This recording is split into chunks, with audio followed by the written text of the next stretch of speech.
All right. So we're live. My glasses are crooked as usual. Everything is just as it should be. So hopefully we'll have quite a few people joining us tonight. Maybe we will, maybe we won't. We'll see. But welcome, Sierra. Hikmat, what's up? How you doing? How you doing?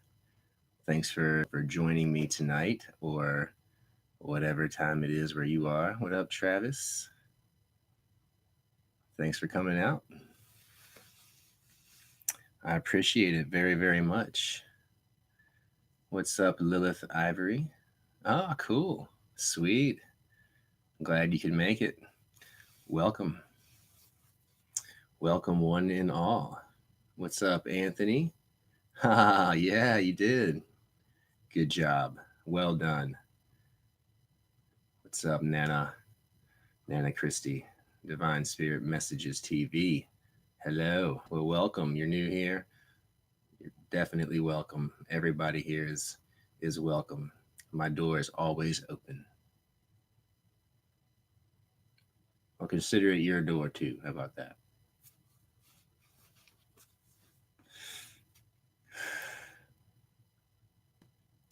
Wow, so we got 13 people here already. That's cool. That's awesome. What's up, Bella? Yeah, here you go. Hit that shit. What's up, Miss B? Tio Vila? Yo. So, how's everybody tonight? Everybody in a good mood? Did everybody have a good, unbelievably amazing day? Oh, yeah? Cool. Hell yeah. Well, thank you. That's awesome. You're doing pretty spooky. Ooh, cool. That's a good vibe. You're practicing the keyboard? Oh, because you have to for your exam or for school. Okay, you live with strict parents. What would you recommend to do in order not to get caught?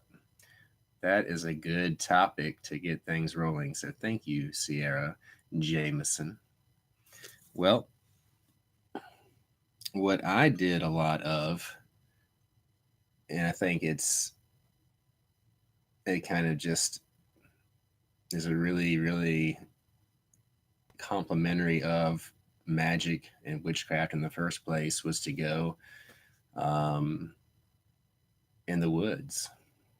Go in the woods and do your thing. I mean, I went anywhere that I could find and anywhere that I could walk deep enough into the woods where I felt like no one was really just going to walk up on me. Um, Even though I had a few close calls a few times. Um,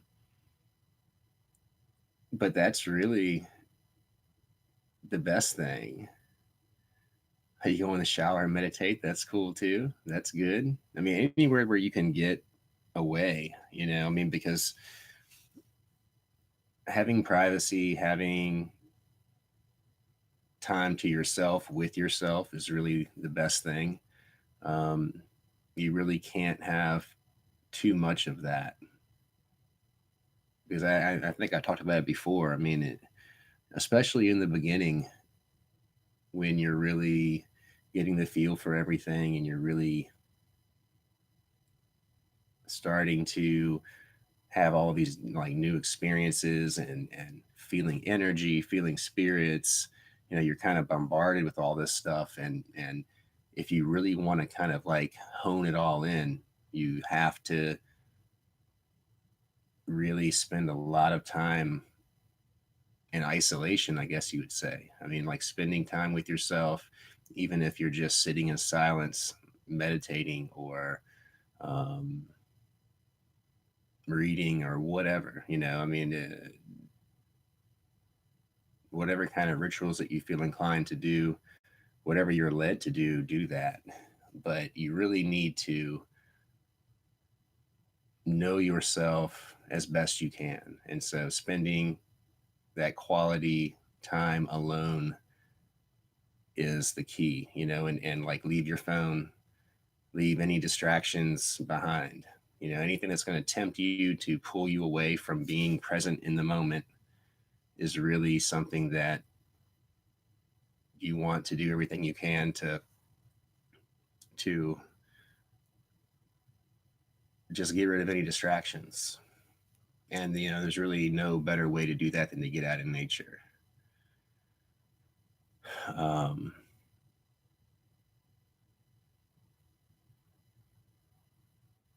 I mean, there's really nothing worse than having somebody walk in on you that would really not take too kindly to what you might be doing. And then you're probably going to have to lie about it, and nobody wants to get tangled up in lies.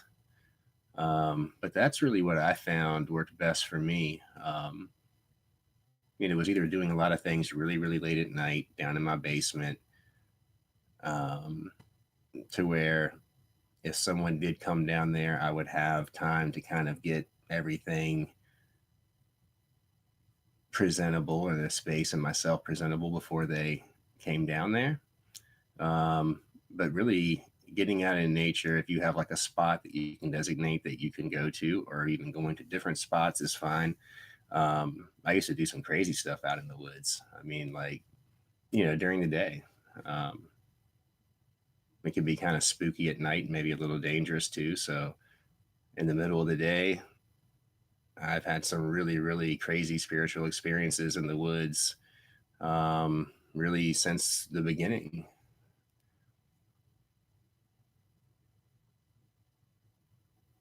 Yeah, it's nice to be able to have that freedom, to do what you want to do without the fear of anyone walking in, because that's a huge thing too. I mean, even if everyone's asleep and you're downstairs in a, let's say, in a locked bedroom or in a basement or whatever, there's always that chance that someone is going to hear what you're doing, or maybe you think the door's locked and it's not, and they just walk in, and even if you're not consciously thinking about it or worried about it, subconsciously you are most likely.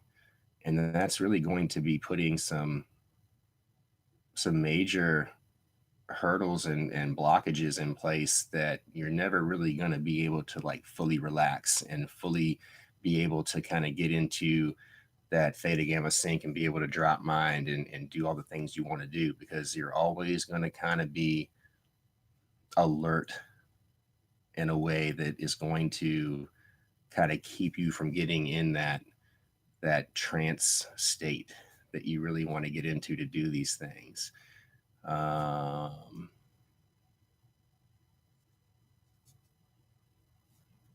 I'm reading some of this chat now real quick, so give me a minute, y'all. Oh, that's cool, Tio. Well, depending on how good of a friend they are, certainly be cautious, because I know it's fun to really share of yourself and to let people know what you're doing, especially if you think they're like minded. But unfortunately, it's this community that we're in is not, hmm, it's not the safest community to do that, to really let people in too quickly. And that goes against my nature totally, because I'm the kind of person that I'll like tell you everything in the first 5 minutes if I feel comfortable. But yeah, it's kind of the way you got to go. Like with what Travis is saying there, you got to, you don't trust anyone until they prove they can be trusted. And that sucks. Um, I don't like to be that way, but I have definitely found that most of the time it was a good thing that I was. And in some of the instances where I did open up to people too soon, it has always come back to bite me in the ass, especially people that are practitioners too. Um, yeah, and that sucks, Bella. Yeah, I mean, you can share things with people, and especially if if they're not really into this kind of spirituality or anything like this at all for that matter, they're probably going to look at you like you're kind of crazy, and that's when they're going to be thinking. Um, and it all comes down to just them not understanding, and maybe just they've never really been exposed to anything other than some of the mainstream religions, things of that nature. Yeah, they'll think you're evil. Absolutely. Ooh, I like that. Greet with a smile, but have your dagger ready. Ah, and stranger danger. That's right, Summer. Um,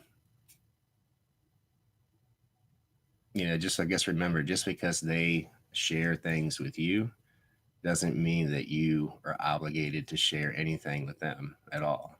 If you feel like you want to, do it, but just be very, very careful.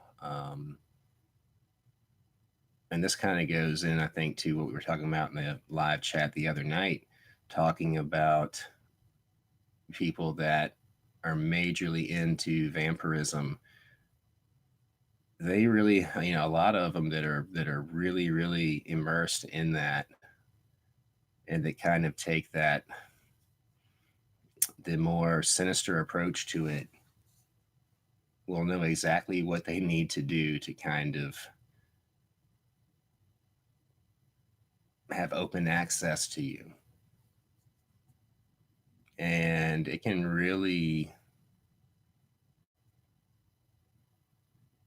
turn your life upside down and get you all twisted up and and like make you feel like you're going insane. And it's just nothing, it's not pleasant. I mean, it's something that maybe it's something that we all need to experience at some point or another. And if we do, the spirits that we're working with will definitely allow you to experience it, even if it is unpleasant, because ultimately you're going to learn from it. They're not going to allow you to be destroyed. Maybe you'll get close to the brink of that, but if you're doing the right things, you're going to be okay. But of course, we're talking left hand path spirituality. There's going to be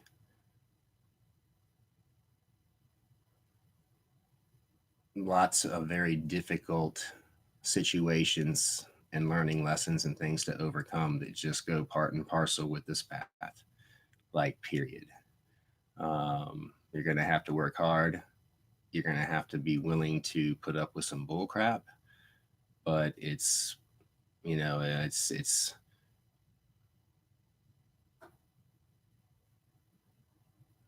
I guess crazy to expect anything good for nothing. I mean, because it's, yeah, this is magic, but it's not a fairy tale. There's still limits and boundaries, even though we all strive to remove any limitation and to be limitless. There's still really no way around having to put in some hard work, or having to learn some hard lessons, or having to do whatever it is, whatever it takes to grow, and as a person, as a human being, and to ascend spiritually. It's going to take time. It's going to take dedication. And there's things that you can do, absolutely, to really be able to cut some time off of certain aspects of it, as far as like your psychic development, um, working with energy, things like that. There's things that you can do, certain rituals that you can do to kind of help speed up the process in certain areas. But just like anything, there's going to be periods of growth that are going to require like some incubation. And that incubation time is critical in order to allow everything to get in position like it needs to allow you to be able to steer that vehicle, to learn how to ride that bike and to keep on going and to kind of get that feel for it. And a lot of that stuff is like that. It really is like a situation of having training wheels and riding around with those and really wanting to get to that next level where you don't have those anymore and you have a little more freedom, you have a little more mobility, you can go faster. um, you can go on different terrain and start doing some crazy wheelies and tricks and all of that. And this is kind of just like that. It's like anything else in life. If it's something that you're really passionate about, you have to be hungry for it, and you have to be willing to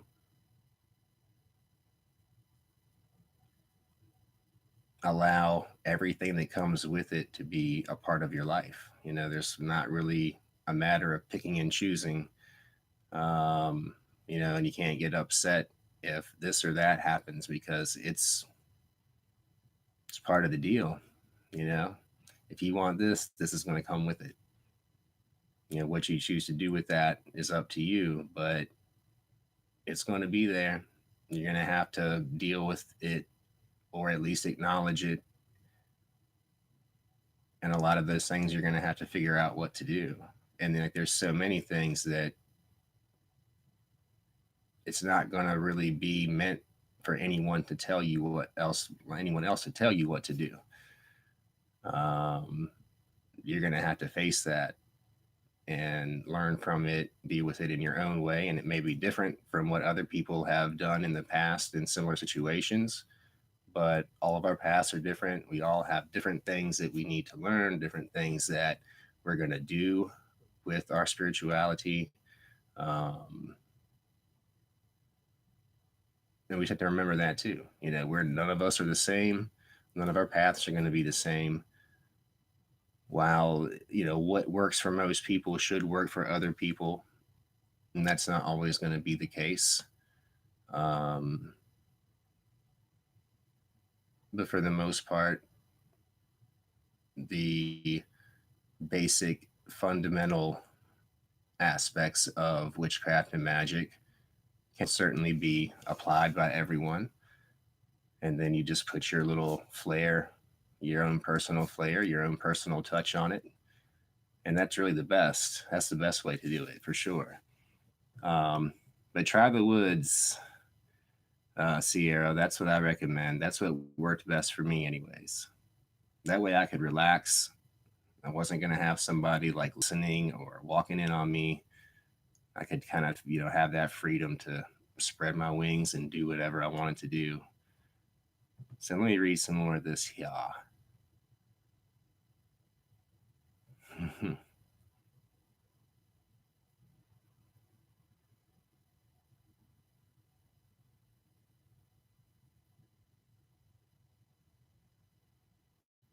Hmm.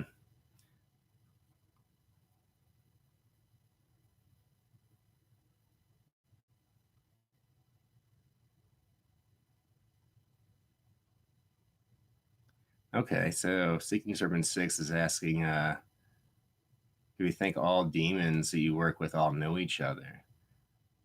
And is there such thing as a demonic kingdom? No, it's not a dumb question at all. And I think that's something too that's going to be, depending on who you ask, you're going to get several different answers. Um, I feel like a lot of these spirits certainly know of one another. And I only say that because I've had particular spirits really not say much to me other than you need to go work with this spirit. And they were really just kind of like shutting it down until I did that. And then, in many cases, I would come back around to that other spirit later, but they really had a very, very strong message that, hey, how you doing? But you need to go over here to this guy. and I would do that. Um, and as far as like the demonic kingdom, like the infernal empire, I think that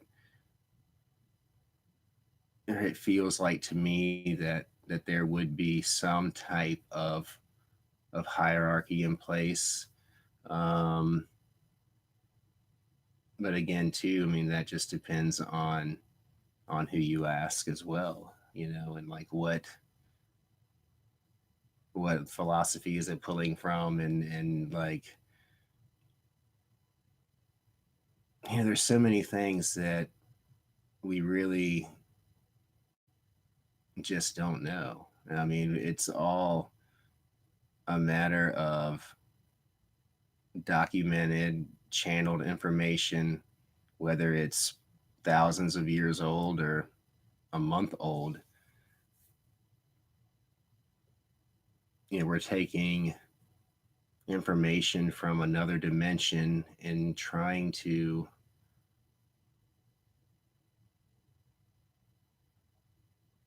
really interpret it in a way that will fit into the mold of this 3/4 dimensional reality. And things could just really work entirely different in those dimensions than they would here. Um, I guess it depends on what text you read. You know, like a lot of these demons are referred to as being a king, and sometimes there's no title mentioned at all. Um, you know, some people feel like that this demon is above this demon or this demon's below this demon. And I think that they're certainly going to be some that have more ability, more power, or more spiritual presence in this physical plane here, and that could have a lot to do with the attention and the energy that has been put into the consideration of their existence, you know, by means of offerings and prayers and um, things of that nature. I mean, it's, you know, certainly where attention goes, energy flows. And that's the same thing with whatever we're putting our attention on. Um, and most of these demons have been other deities that they've been worshiped and praised. They've been fed a lot of spiritual energy. Um, and having that many people putting that intent into one thing certainly makes them powerful. You know, does that make them more powerful than another demon? Maybe not where they come from, but maybe here.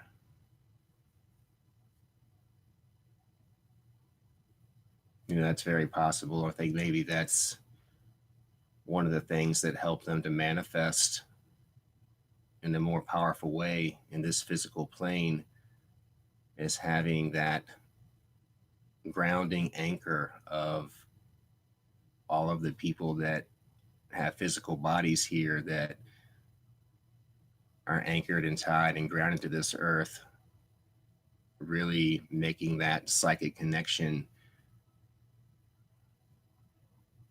I think that would make them more powerful here, but where they reside, maybe not, you know. And a lot of these spirits too, you know, it's like the way that I think about it, it's kind of a lot like how one would consider your higher self to be. And I know there's a lot of debate on whether do you have a higher self, like what is that all about, blah blah blah. um, and the way that Azazel had broken it down to me is that yes, you do indeed have a higher self. That higher self is you. That's what you who you truly are, which is just a consciousness. Um, where you come from, who knows? You know, it's another dimension, that's for sure. What does that dimension look like? What is it like? Who knows? Is there any physicality to it? Maybe, maybe not.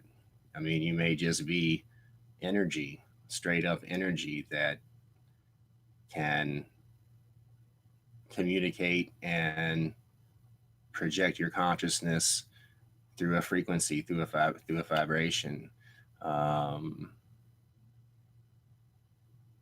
and in order to navigate this physical world, that consciousness needs a vessel. And there is a direct connection to us, the avatar, just like in the movie, basically. Your consciousness is in another dimension, and through the frequency that is transmitted from your consciousness directly to your avatar, they're able to kind of guide this avatar that you see right here as JD through life. But I also have free will. And if I want to really go off course, I can do that. I'm sure that probably upsets my higher self quite a bit. And I probably upset my higher self a lot, doing things that I shouldn't do, or doing things that are not really my best interest, or not really in alignment with my highest good, if you want to put it that way. But I think these spirits are very similar to, or in a similar situation as our higher selves, in that they are in another dimension and they're using a similar frequency as we use in order to come here and communicate with us. And I've also found too that, yeah, like aliens, extraterrestrials, they use a frequency like that as well. And that's how they communicate telepathically. Um, that's how they are, I think, maybe one of the reasons why they're interested in us, because we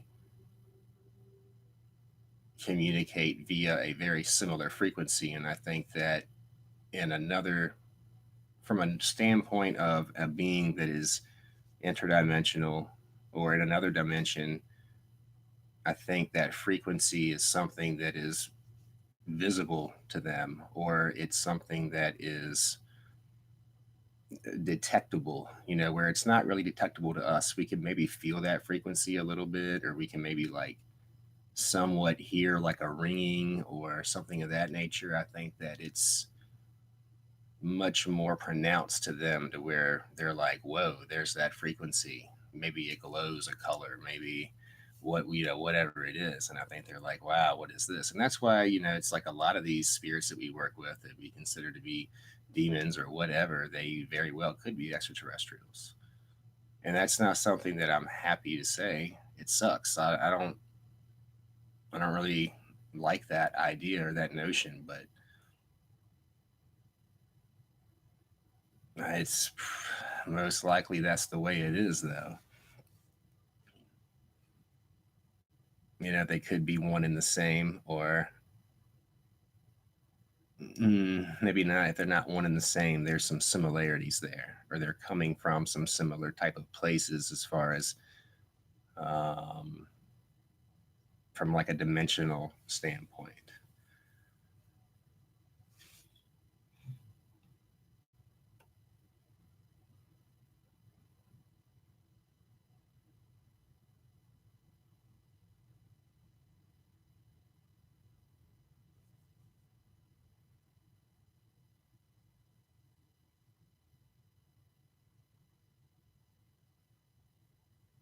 Mm.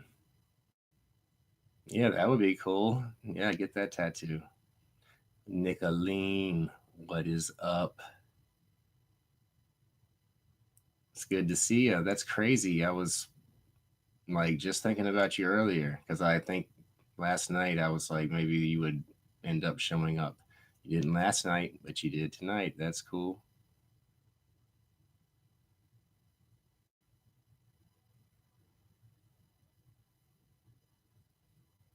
Okay.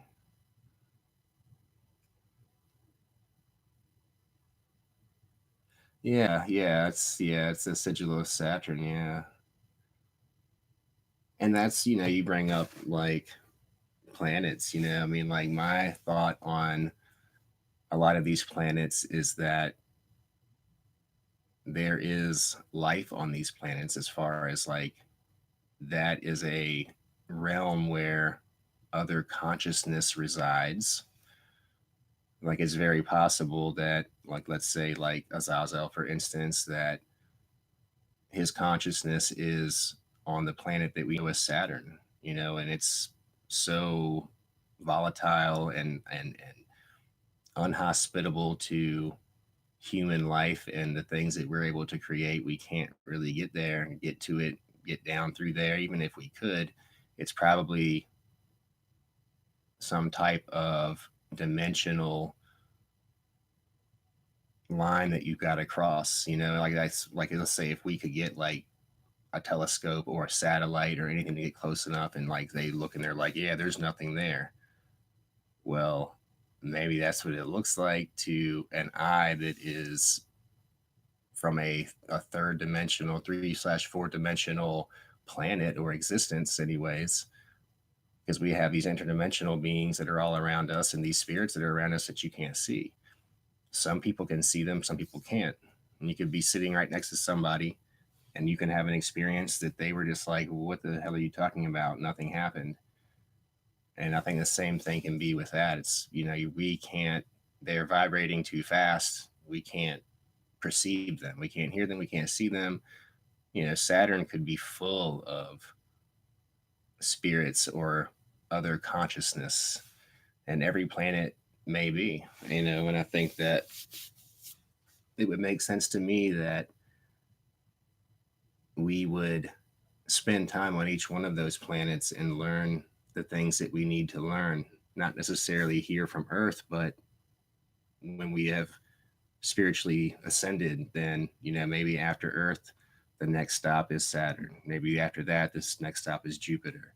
Um, who knows? It's hard to say, but I think the planets have like such an impact on us here. Their energies, the different attributes that they have. I really think that it goes way, way, way deeper, and it's much more robust than that. And it's just, there's things that we could never even try to understand and learn with the limitations that we have imposed upon us in this dimension. Um, and I think that's why like we have to ascend, and we've got to like step up to that next level of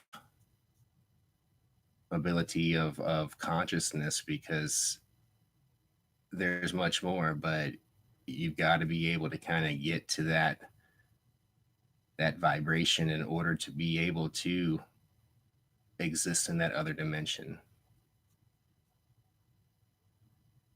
So I think really it's like this is really just like only the beginning. It's got to be. As much as I would love to think that it's the end, and as like romantic and wonderful as that is, because we all just hope and pray for death, sweet, sweet death, so very much. But I think we all have a long way to go. It's definitely a marathon and not a sprint.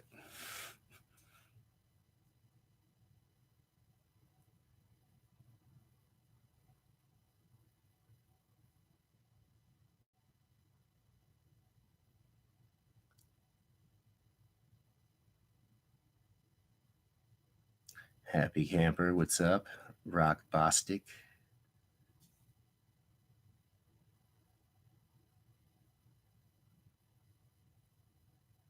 Yeah, it's kind of, yeah, I agree. Flowing Fire, it's kind of the way I see him, is like, he's like of Saturn. And I think that he certainly tries to give us a taste of what it's all about to like the best of his ability, which I'm sure that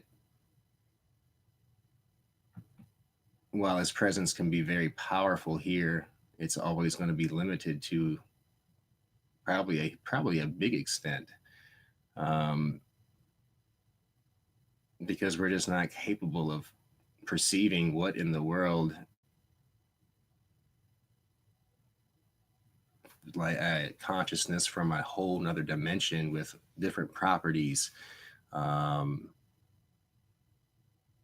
with everything. I mean, everything could be different. I mean, it could be totally ass backwards and upside down to a degree that we can't even fathom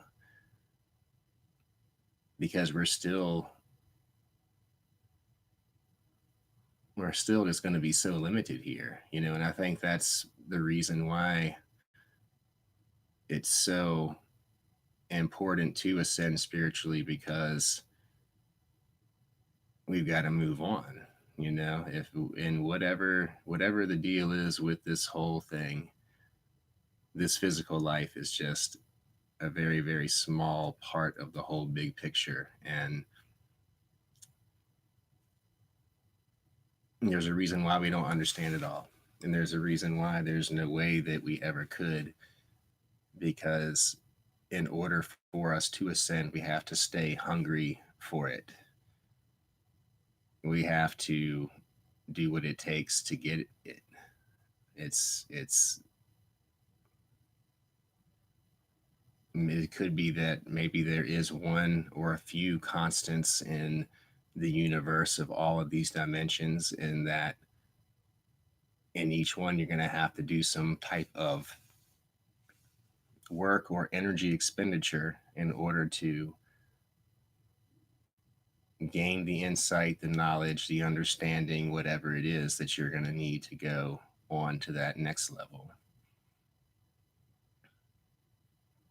I don't think anything's ever just going to be handed to us, because if that was going to be the case, then there would be no point in life. There would be no point to it at all. We could just go from the beginning straight to the end and then just be like, yeah, here I am, and it's just like, it kind of reminds me of like a client that wanted to be able to just be able to attain all this fame and fortune and everything like that, like overnight. But that's like all well and good. But once you attain that fame and that fortune, then it is your responsibility to hold on to it. And if you don't know what the hell to do with it, you're probably going to lose it all right away. And that's where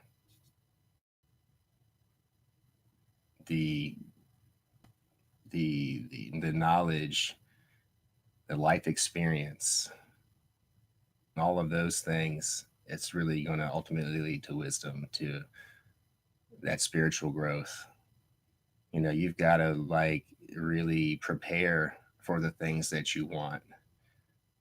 You can't really just say, hey, I want to be a freaking fighter pilot, and maybe you'll get the opportunity some crazy freaking way, like working with a spirit.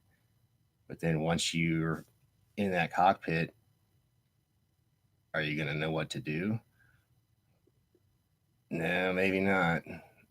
So maybe that wasn't the best thing to do if you weren't preparing yourself properly, if you weren't educating yourself, if you weren't doing what it takes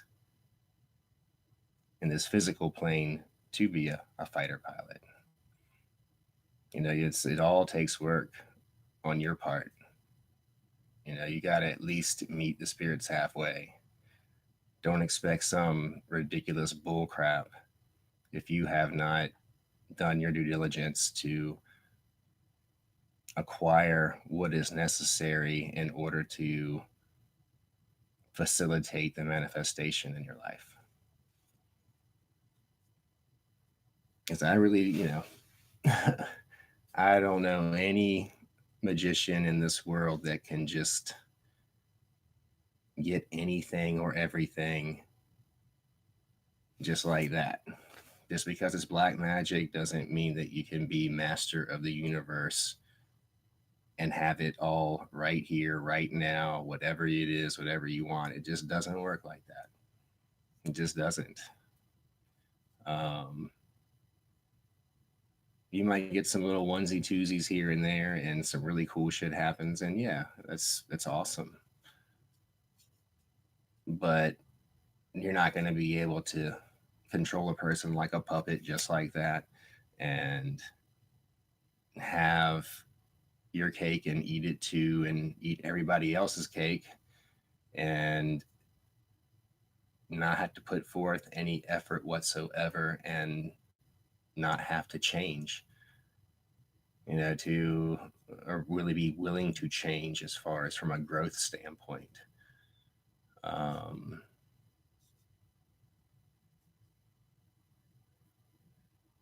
I guess we really should never have to change who we are as a person necessarily. I guess from certain angles. I mean, it's like from a relationship standpoint, you should never have to change who you are for someone else. But maybe sometimes you might have to change who you are for yourself in order to grow, in order to let go and shed the skin of things that were part of yourself that were holding you back. So I think change is definitely going to be a constant.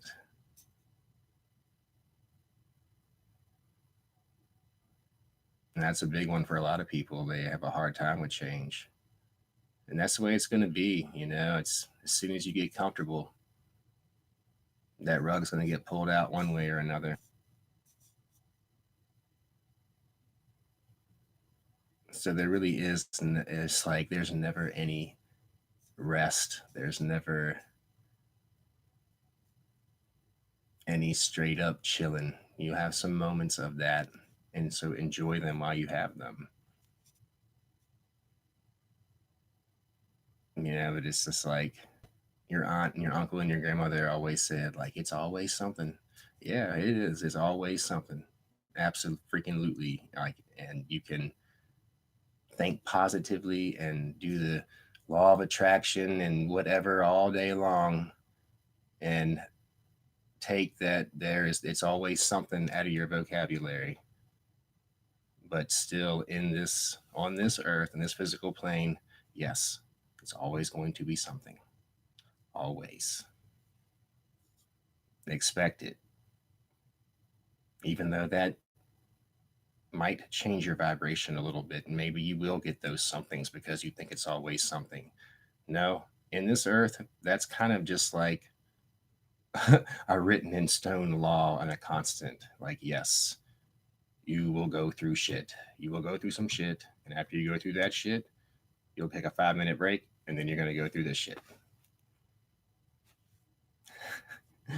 I don't care who you pay, how much you pay them, and like whatever else. Like, it's just like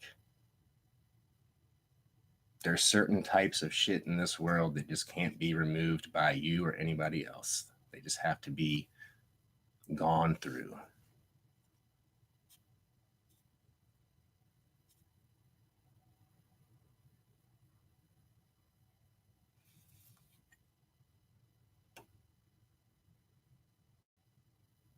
Mm. I want to get on some of these questions. Jesus, Jerry. I meant to say that sooner, and I've effed that up.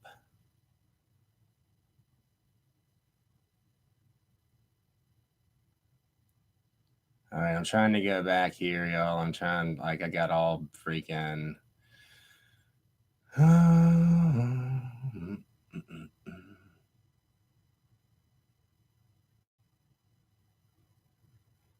Yeah, you're talking about death too, like, so there's just no proof of death, and yeah. I mean, I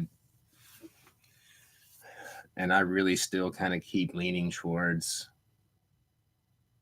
the possibility that we think we're alive right now, but we are all already dead. And maybe when you die, that's actually when you're going to be born into whatever life really is, or we have already lived, but we just don't remember it. And this is death. I mean, this world is pretty rough, man. Um, the things that we experience, the things we go through, it's uh, it's a lot.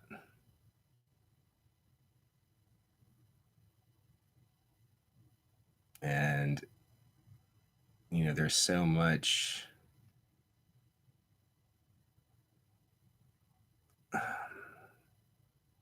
like in our emotions and our mentality in states of being and states of awareness like that so many people are considered to be mental illness and things like that. It's like psychosis and that kind of thing. I think that we're all could possibly be too that we're all experiencing something different just in the same cage, so to speak.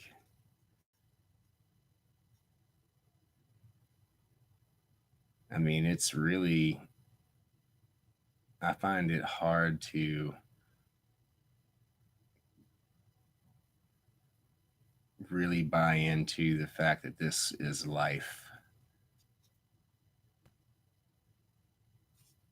because I just can't help but feel like this is a state of death of some sort.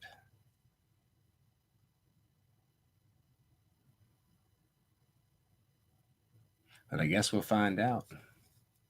We'll all find out at some point, as far as we know. As far as we know. I mean, let's face it, none of us know what the fuck is going on. Nobody. Nobody. Not the best prophet, not the holiest of holy men or women, not the best psychic in the world. Like, as far back as we can freaking refer to recorded history, at the end of the day, we're all just men and women, and we have experiences, we have connections, we have things that we have come to understand in a certain way or in our own way. But yes, it's very possible that we are all just batshit fucking crazy. Some of us are just crazier than others.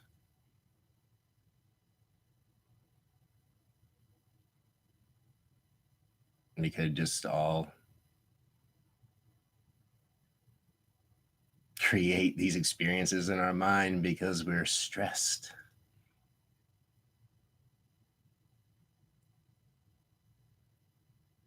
Who knows? As far as I know, it's real.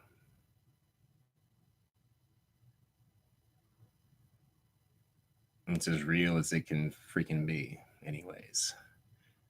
It's as real as I can perceive it to be.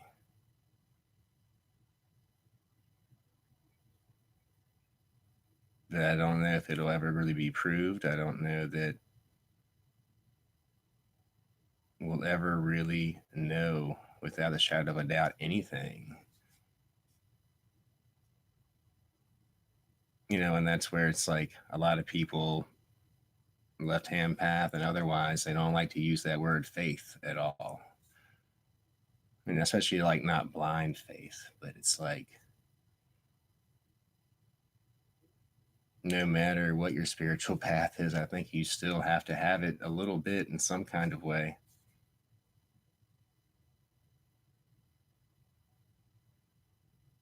faith, hope, whatever you want to call it,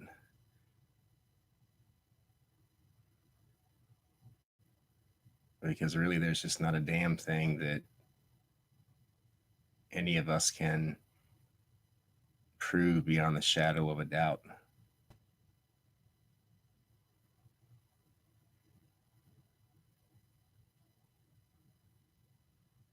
If I'm missing the boat on that, then I just might be stupid. I don't know. But I just really don't think that there's anything that can ultimately be proved one way or the other. It's all a matter of having faith in what some other human being has said about X, Y, or Z, or having faith in your own perception of reality or your own perception of a certain experience to be proof of X, Y, or Z.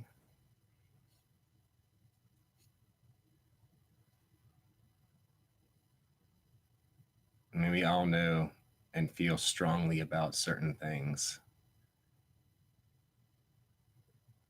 but do you really, really, really feel that strongly about it? Like, like I am confident and know without the shadow of a doubt that like so and so loves me. Like, really? Is that sure? Hmm. Okay.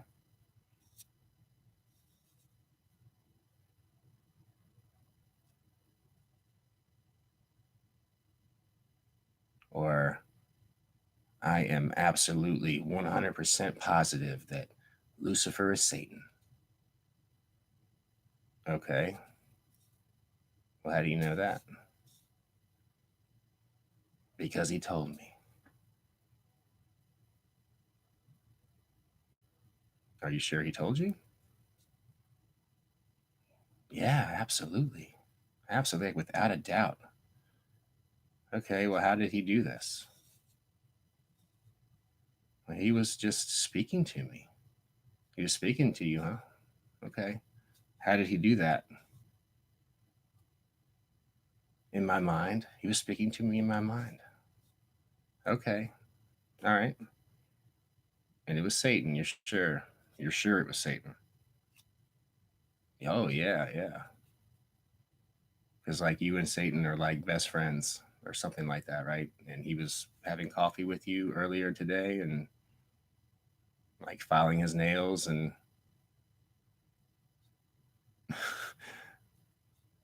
like getting a perm or something, And it's just like, I'm not trying to discredit anything.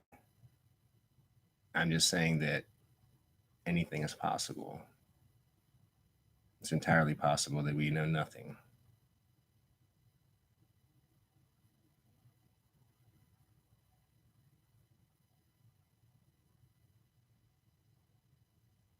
But I mean, I will say that I've had personally like incredible, freaking insane experiences, that's for sure.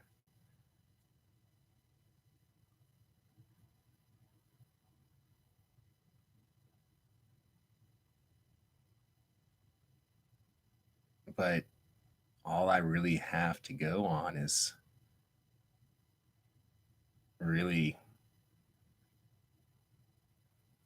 a lot of trails that have already been blazed or that they have been they're beginning to be explored and try to tap into that myself and to see what I get. And I know a lot of you do that too. I mean, of course. I mean, all of you that are on this path. I mean, it's you're going to get very similar information. You're going to get some different information. You're going to get things that resonate with you that may not resonate with other people. Um,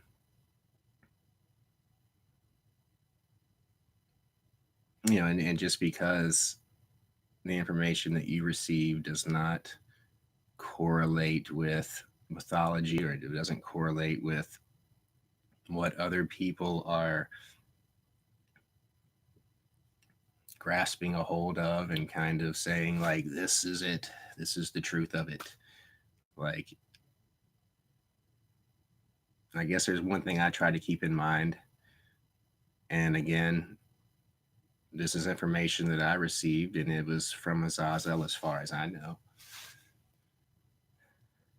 I mean, it could be old Uncle Pat that died 5 years ago, like pulling some shit on me, laughing about it. Like, but as far as I know, to the best of my ability, that's who told me. And he was saying that basically it's like each and every person that communicates and establishes a relationship with a spirit, with a consciousness, there is a one of a kind, unique, resonant frequency that is created between that spirit and that person. And it's going to be different than anybody else's, in this earth. Like my connection to the spirit is going to be different from a frequency standpoint to your connection to that spirit. Um, so the information that you may receive could be different. The relationship could be vastly different. The experience overall could be vastly different from one person to the next with a particular spirit. And it's, I guess, the reason being is that we are all different. We're going to have or be operating with a different frequency than another person would be. So there's going to be some variations there. So we really couldn't expect to have the same experience as another person had. Because they could be similar, and maybe you could have some of the same exact ones, but it's going to be different too. And it's, like your interaction with these spirits, if the purpose of it is to assist you in your spiritual ascent and to help you to grow, we all need something different. Every single one of us. There's a lot of things that we may need that are similar, but we have different lives. We come from different places. Um, we all have different dispositions, ways of looking at things, um, different attitudes, and different levels of capabilities and things like that. So, of course, our experiences are going to be different. So, don't be shy to share these experiences with other people just because it's not what is popular at the moment. Because who gives a damn about that anyway, right?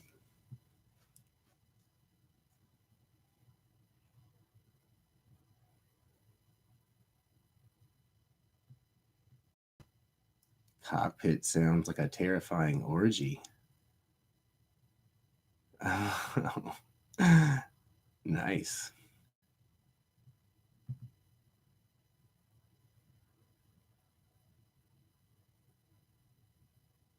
Scotty, what's up? Black Lodge Freemasonry. Hmm. I really don't know. I mean, I know that there, all right, so from what I understand in Freemasonry, there are at least two different groups that are all in the same group. Like, let's say if you have a city you live in and there's a lodge there, you're going to have certain times where there's going to be gatherings, get togethers, whatever, where everybody's going to be there. And let's say that there's a red side and a blue side or something like that. As far as people, or as far as most people know, there is no red and blue side. It's all just the same group from this city that get together that are part of that lodge. The people that are, let's say, in that red lodge, they are the higher caliber, more elite, privy to different information, higher level information. They've got a whole different agenda than what they are projecting to the world, or what they are even allowing the other Freemasons, like that are in that blue group, to even know about. As far as the ones in the blue group go, it's all blue group. There is no red group. Well, how does the red group get more people in the red group? Well, they get around people in the blue group, and they're watching them, they're listening to them, they're seeing how they conduct themselves, they're finding out what they're interested in, they're seeing if they are red group material. And I think that, it's kind of like a secret society within a secret society. So that Black Lodge Freemasonry is probably kind of just like what it sounds like. I'm sure that it's very heavily influenced by darker arts and black magic, things of that nature. But it's all kind of hidden behind the more blue group type of mask that they show the world. That's kind of what I was told, is that the really in-depth Freemasonry is what it's really truly all about. Many people, like even a lot of Freemasons that get to a 33rd degree that are in that blue group, never even know that other one exists. Unless they were approached by one of those red group leaders and said, hey, like, you've got some qualities that may be beneficial to what we're doing over here. I don't know how that works, but that's what I was told anyways. But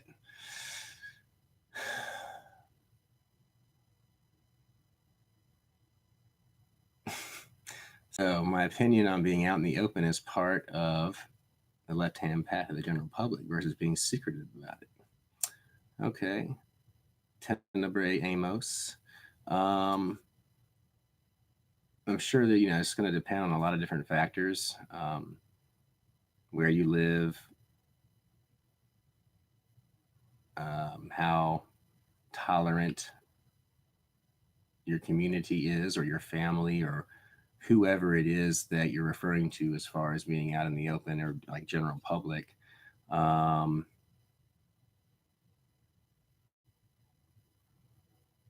I guess the thing about it, it's like, if you look at it, the general public really doesn't even know anything about most of this stuff. Most people don't know what Lucifer sigil looks like, for example, if you were to show it to them.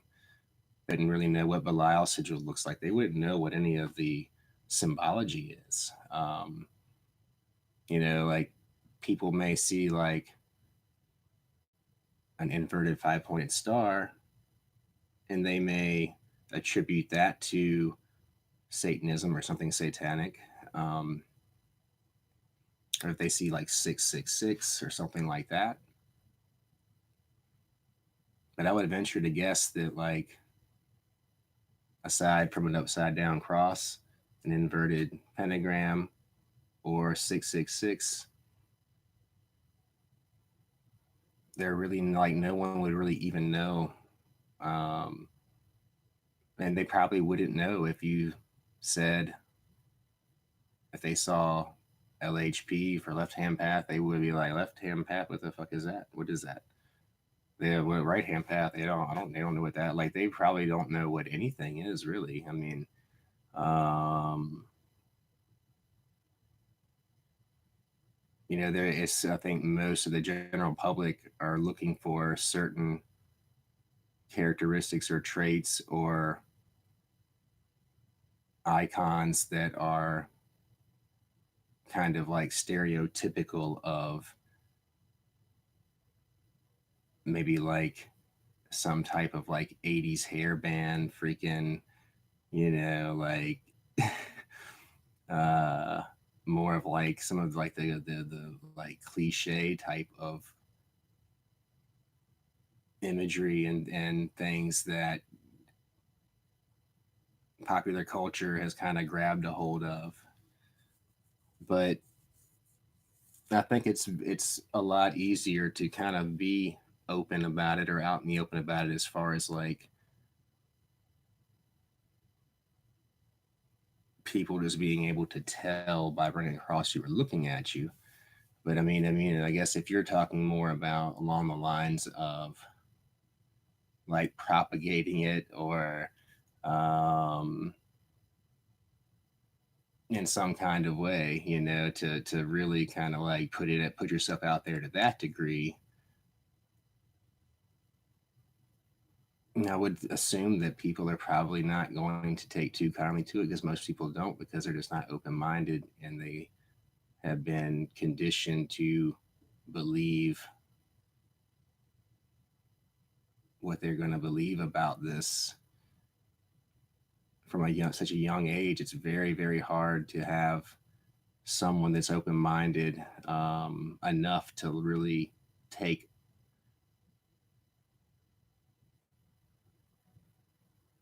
like an objective look at it. Um,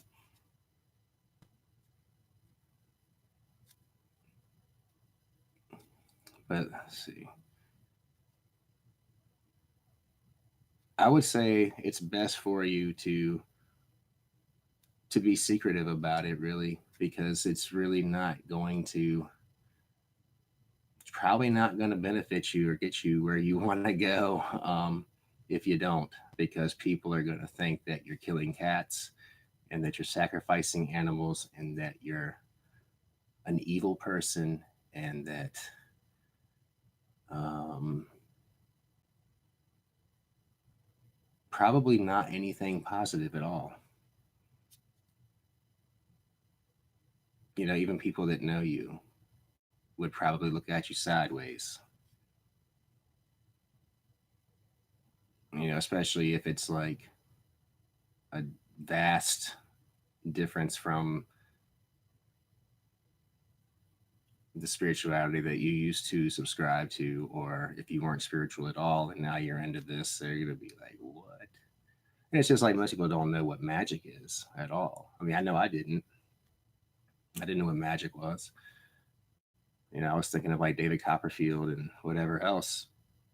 Like real magic, I never really even considered it. Really, it's just not. It really was not out there for me to run across. So I think just so like most people are still just very, very, very naive to what any of these things are. So I mean, to a certain extent, you can be out in the open about it as far as like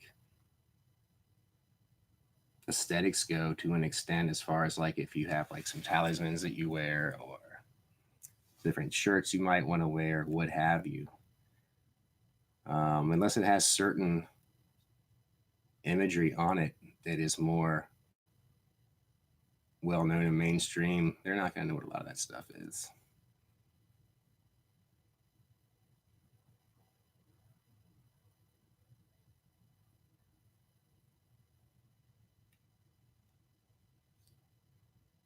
Yeah, I mean, so Seeking Sermon 6 asking if I've ever been afraid to evoke demons.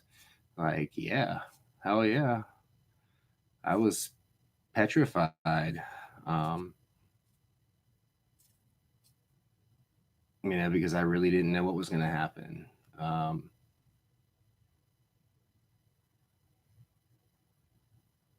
from my experience, and of course, I can't promise any of you this, but like, if you evoke most demons, you're not going to have some like werewolf looking, huge, sharp teeth, drooling, like crazy, whatever, like breathing down your neck or staring at you, getting ready to devour you and like tear you apart. I mean, it could happen, but that's going to be the exception more than the rule. Um, Most of the experiences are going to be much more subtle than you expect, as far as like the physicality of the whole experience. Um, it all kind of takes place at a more on a more subtle level, and it's more energetic, it's more psychic and energetic, and the stronger you are with those abilities, the more profound the experience is going to be. But I would venture to guess that majority of people have rather uneventful evocation experiences and things like that. And I mean, there's a ton of reasons why that is. Um, but it's not to say that those same people couldn't have the most insane, physically tangible experience if they did an evocation the very next day. I've kind of had the full gambit of all those. But having those really insane physical manifestations and things of that nature are definitely much more the exception rather than the rule. Those are going to be rare, and I don't know that they're necessary really. Um, but it will happen. It can happen for sure. And I think having a healthy fear is a good thing. Um, is certainly having a healthy respect for the spirits that you're summoning. Um, Not treating them like they're an object.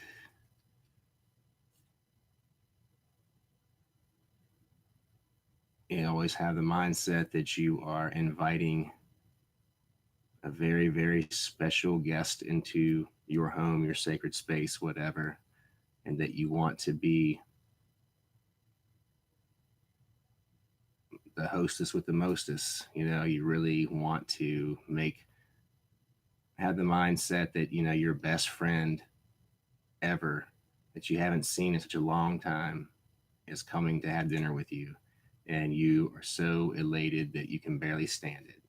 And that you want them to feel at home, that they are welcome, that they can relax and be themselves, and that you will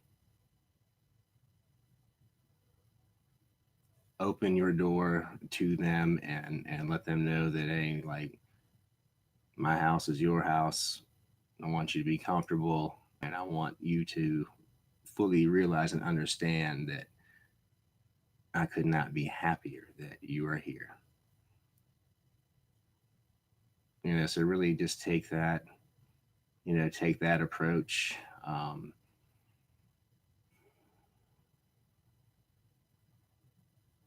you got a lot of people that really emphasize like protecting yourself, and you got to do this, you got to do that. These demons are going to fuck you.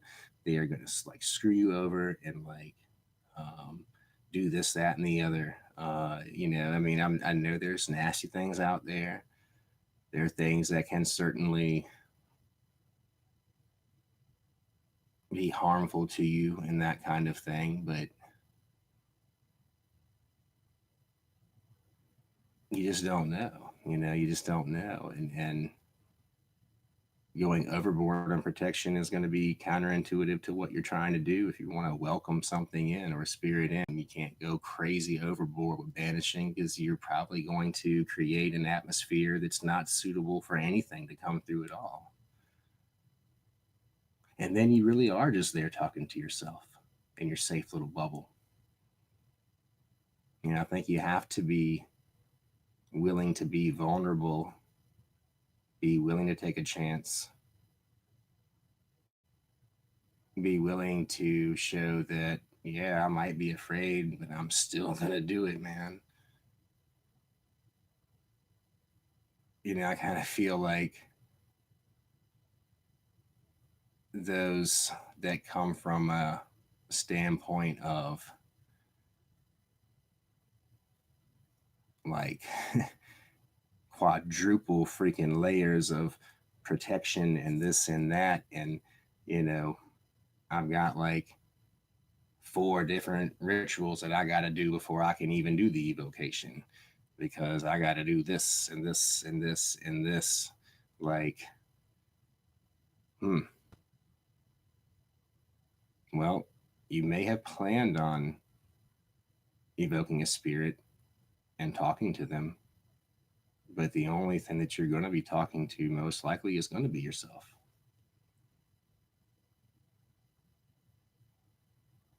It's like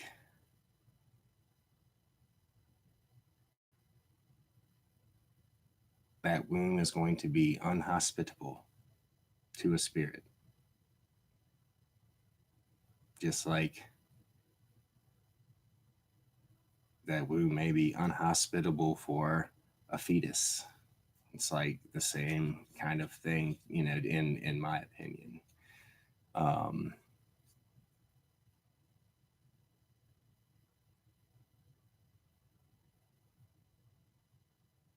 I know there's stories out there about like sorcerers being found in their temple dead, torn apart, and all this by spirits and that. And that's possible. I mean, I'm not going to tell you I have not been heavily influenced by them and controlled by them in points, possessed, if you want to call that possession. Yeah, yeah, I've had that happen. Um,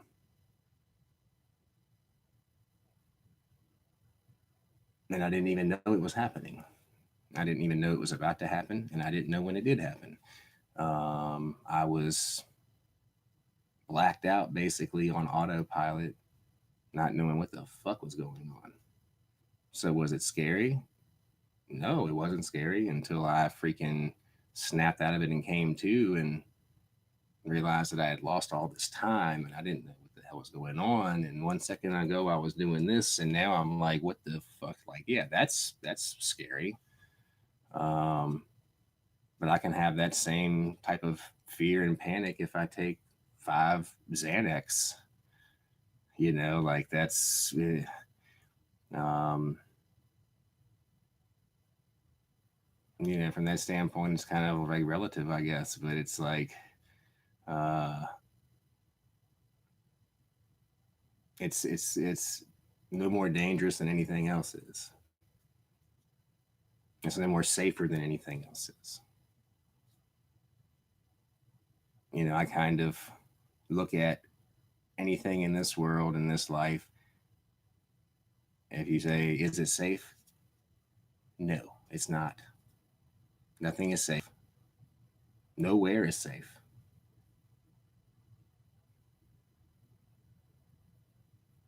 So you might as well understand that now and just do what you want to do and just maybe be smart about it. You don't have to be absolutely reckless, but you don't have to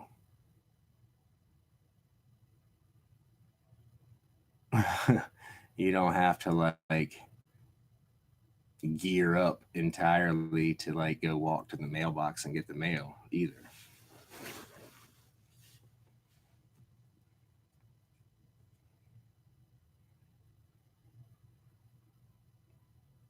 Do I want earthly wealth or spiritual wealth? That's a good question, Bella. And the answer to that, really, for me, is like my spiritual path has always been about that, about my desire to seek understanding and to make sense of all of this crazy shit that I have been experiencing since my awakening and since I kind of got pulled into this stuff. because I've been trying to make sense of it ever since. Yeah, money's always kind of come quite easily to me. I've kind of just been one of those people, but I've always been a hard worker, and I've been a hard worker since like a very young age. So I kind of look at myself in many ways as like that I'm like 10 years ahead of where I should be in many cases because I did start a lot of things much sooner in life than majority of people. So I had that life experience, and that life experience definitely helps out a great deal, especially when it comes to money and things like that. Um, Creating a good work ethic and just kind of understanding how the world works and how things go, and how that's best going to benefit you and what you have to do to get this and that and the other. Um, and yeah, money's important to me, but it's not something that I really give two shits about when it comes down to it. This it's for me. It's all about the spirituality part of it, about the spiritual growth, about really enjoying the experiences that I have. Because I mean, most of them, I mean, yeah, I really enjoy it. Like I really look forward to all of it, and there's so much more I want to experience, and the kind of experiences that I want to have. Yeah, money can help with some of it. It can help me to like go to a certain place or to be able to experience some things in different countries or whatever, things like that.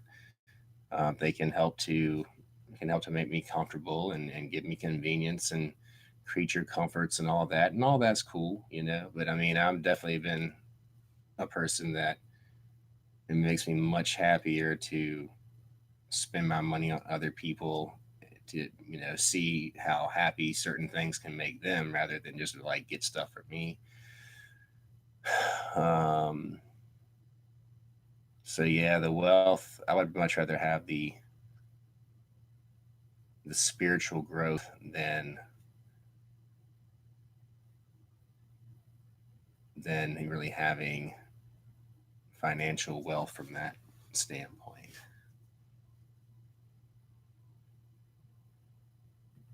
Yeah, yeah, that's right. Yeah, absolutely. Happy camper. We are just we're people.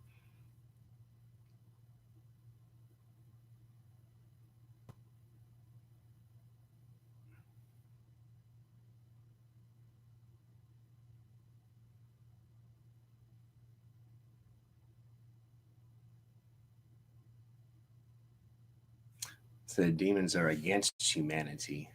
Um,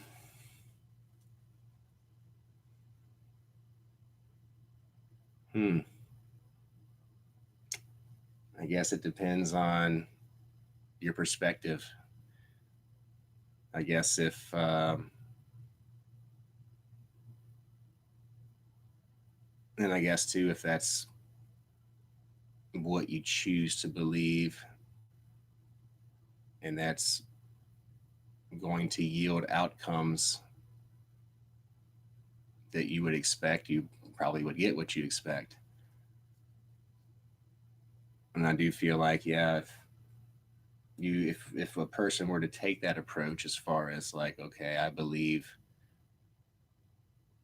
that these demons are against me, and when I evoke them, they're going to look like the most terrifying, gruesome, walking dead creature that I can imagine, and that's probably what you're going to get. Yeah, maybe that particular sorcerer has that mindset, and because he has that mindset, they're going to be more than willing to show him exactly what it is that he feels they ought to be. And I feel too, it's like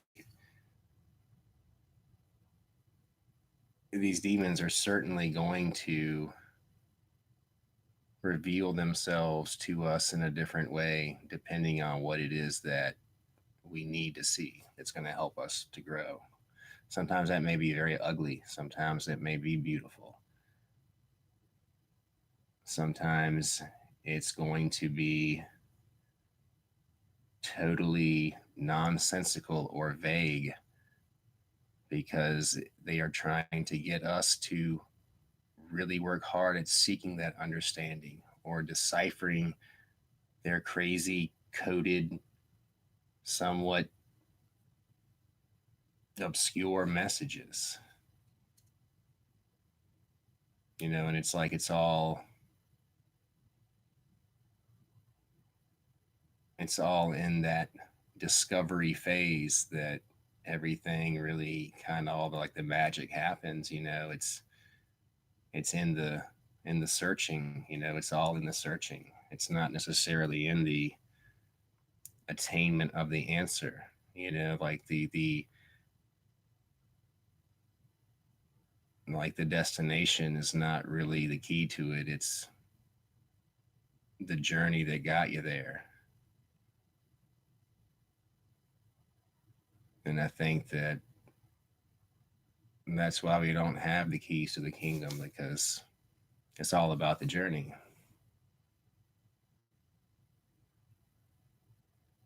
A journey that you may never ever arrive at a destination, or they may never really discover the answer to, because there may not be one. It could all be a dangling carrot that we will be after forever and ever, and we're going to get closer and closer and closer to it, possibly.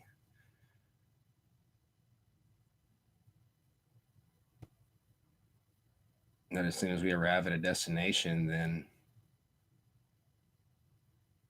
that's where growth will end, and hopefully a new journey will begin and a new destination set. But I don't think that any of us will ever really arrive or be done.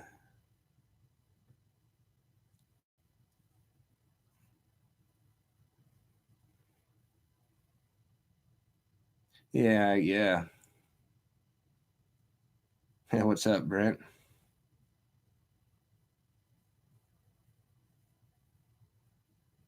Yeah, I like that, Brent, too. That you tell the demons that you are a fellow malevolent entity, and both of you are going to be working on an agenda together. And yeah, I mean that's really the approach that I take as well. And I felt it very necessary that to kind of take the approach that I am not any more important or powerful than they are. They're not any more important or powerful than me. That we are, I really feel that it's their intention to convey that we are so much more powerful than what we perceive ourselves to be, that we can wield the power that they wield, and that we can basically walk side by side, shoulder to shoulder with them, that we don't have to, we're not going to walk in front of them, we're not going to walk behind them, we're not going to bow down to them, they're not going to bow down to us. Like we're kind of, much like um, some warriors going into battle against another group, and we're all kind of standing shoulder to shoulder in a line. We're going to go get them. And that's kind of like the way that I see it. It's like a very um, brotherly, sisterly type of thing. That it's a very mm, I know that they certainly don't want to feel like we should worship them, because if we feel like that they if we feel like we ought to worship them, then we are also giving everything up and like surrendering to them in a way. And with that, surrendering becomes an expectation of the need for them to impart certain things unto you, as far as protection and food and whatever it is to like meet your needs. If you're worshiping them, then they should be giving these things to you. Either you should be expecting them or receiving them. And that's not really what this is about. It's more of a mentorship thing, and they're gonna certainly help you to get some awesome stuff that maybe you would not have attained on your own. And that could certainly be worthy of some praise and some um, public appreciation, even of saying, like, hey, like, this guy is freaking awesome. Thank you so much. But they're not going to be looked at as some type of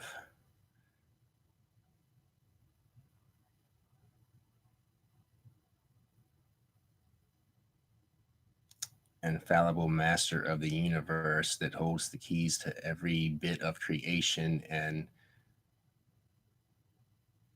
should be like bowed down to and never looked upon, in certain ways or at certain times of the day. And you need to like do this and that and the other to praise and worship them and all of that ridiculous stuff.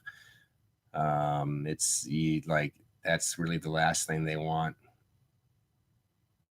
because they don't want you to feel inferior or to feel like you're unworthy or that their status, so to speak, is unattainable by you.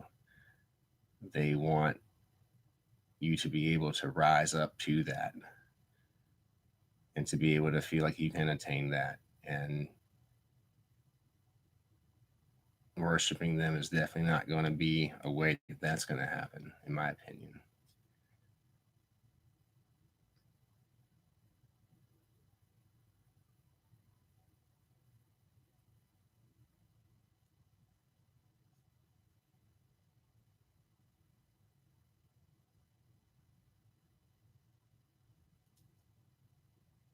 Yeah, it's a good question, Milton. Like, when all your needs are met, what would you want? And you didn't have anything else to want for.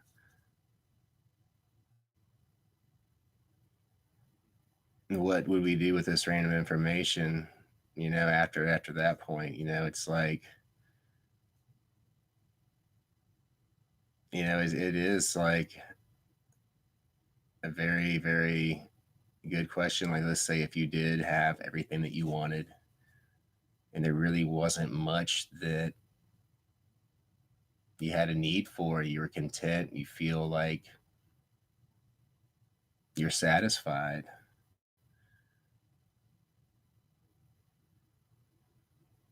And I guess if I got to that point, then I would take a break from spirituality altogether and just live for a minute until I had the experience of another breakthrough, of a realization of like, oh, well, maybe I don't have everything I want. Or maybe there will come a time where your attention may be needed to be focused on other things or other people or something that is going to actually be beneficial for your spiritual growth that's not spiritual at all, or that's not magical at all. something that's very, very mundane and very, very grounded into this physical plane. That's very, very possible. I mean, there's many of us, like maybe part of our left hand past spirituality is going to require getting majorly involved in Christianity again one day for a period of time, which sounds totally crazy and totally ridiculous, right? But even from the position that I'm in here, like, and being as immersed into this stuff as I am, I would never say that that's out of the question. It could happen.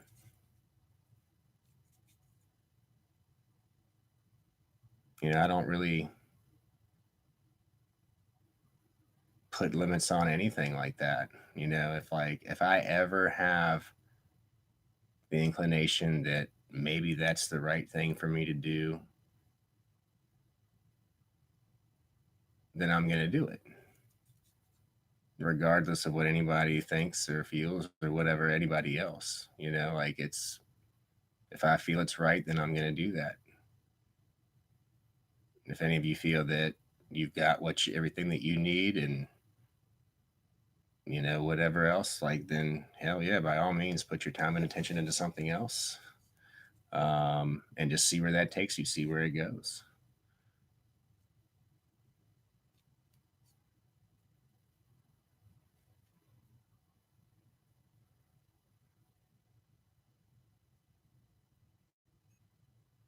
And that's the thing too, with being satisfied. And I've heard this time and time again, and I think I kind of really agree with it too. I mean, to an extent, is that you should never be satisfied. You should never be satisfied with anything, because the moment you are satisfied is the moment that growth stops. And those things, that when we once we become satisfied with them, then our attention is turned to something else, and whatever that is that we're satisfied with is going to begin to decay in some way or another, or it's going to go in a direction that is not what we intended or not desirable. Um, most things are not just going to remain the way that you left it when you used to give it so much attention, and now you diverted your attention. Something's going to change with that. If you stay in a state of never being satisfied, then you're going to be in a state of hunger towards taking it to the next level. You're not going to get complacent. You're not going to allow it to go back in the other direction by continuing to kind of push the envelope. But of course, if you really applied that to every aspect of your life, then it would get rather ridiculous. If you were never satisfied with a particular person's way of things, if you weren't satisfied with, if it was like impossible for anything to ever be good enough for you, then maybe you'd be one of those people that's never satisfied, that's going to have to be satisfied with being alone forever. So I guess it's like really in all of what you apply this not being satisfied to. But if it's something that you want to continue to increase and you want to continue to have growth in and that kind of thing, you kind of do have to take the stance of I'm never satisfied.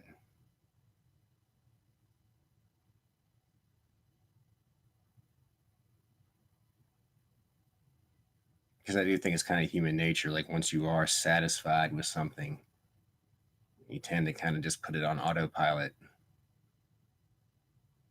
let it do its own thing, let it, like, marinate a little bit in this or that, and either like forget it entirely, or it turns into something that you didn't want it to turn into, and now you gotta do a lot of hard work or energy expenditure that you may not be willing to do at that point in order to restore it. But I don't know. My head is spinning. um, oh, cool. What's up, Maldo? Okay, awesome. Well, I'll give you my email here too. I just didn't want to be disrespectful to Frank, but what's up, Jennifer? Yeah, it's late here. It's like 3:58 a.m. It's like, oh, thanks, Bella. I don't know if I am. Well, I'm glad that you feel that way.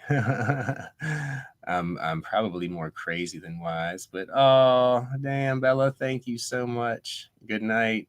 Get some rest. Play your piano, your keyboard tomorrow. If you do that, you'll be able to reward yourself with guitar playing and feel good about it.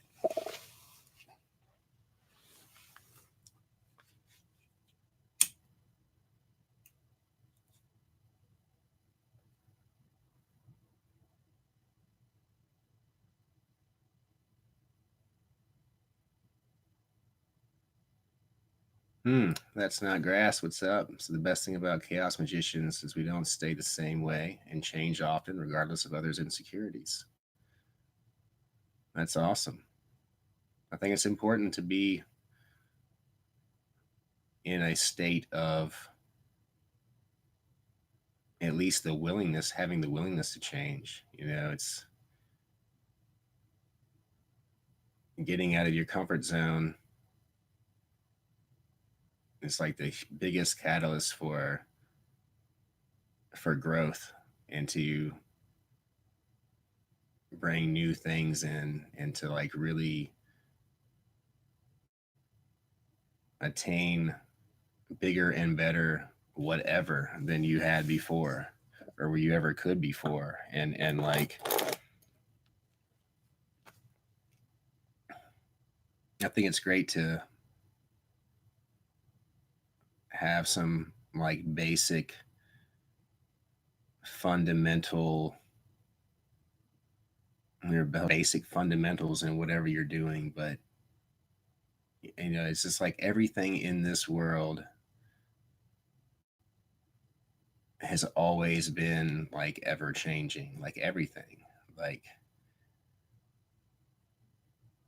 I think that with that being said, the way in which people perform magic and live magical lives and things of that nature is going to continue to change too. And I know there's been a lot of talk, especially lately, about incorporating our spirituality and our technology. And like I think that that will certainly become more and more intertwined as we move forward. And I believe that it's already more intertwined than any of us can even fathom. Um, what is it ultimately all going to lead to? Who knows? But I know Orly was talking about, before that, some experiences that she had had with some, I guess they were like extraterrestrial type of spiritual beings, is that all of our technology is just a prop, it is really just um, something that we can use to really better understand what is inside of us that we already have access to that we can utilize that serves the same purpose as the technology does. So it's kind of like all of our technology is really just a physical representation of functions that we are able to carry out using the faculties that we have within us. So at some point, when the two do merge fully, maybe we will find that we already did have the capability to communicate as we are communicating now, all coming together over the internet and having this group chat. We're reading these words, what have you. Someday we'll come to find that we didn't need any of this right here. Like this computer is our training wheels, is teaching us like how it will work in a roundabout way, but it's really all going to be taking place in consciousness. But in order for us to get to that point, maybe we need to have it kind of the dumbed down version of that, which is a Dell laptop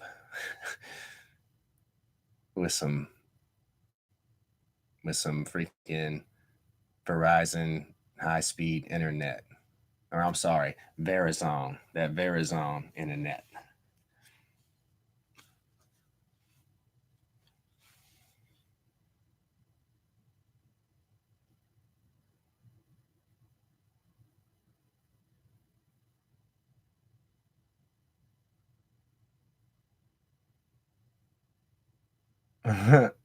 You're welcome, happy camper.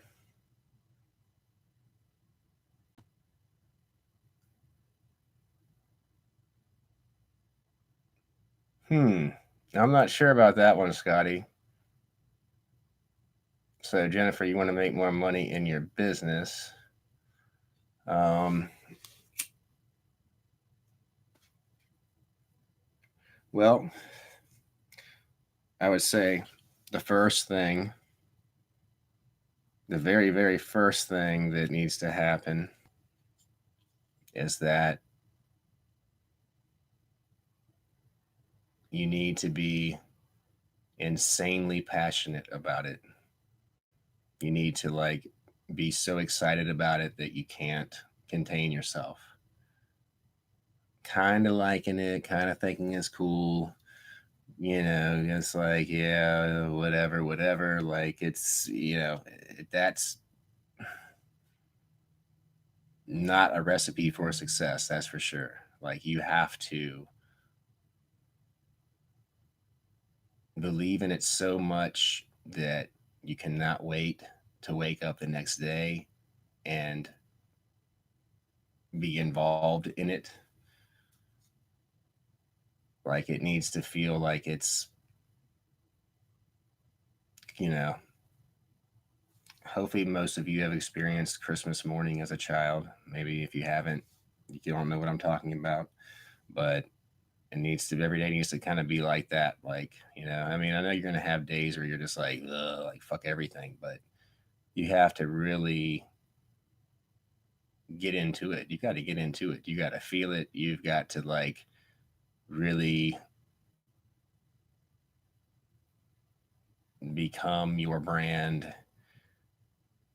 You have to really do whatever it takes to make it successful, whatever it takes to make yourself stand out for your competition. Um, really have a firm grasp on every little detail about it that coincides with its success. So there's no surprises.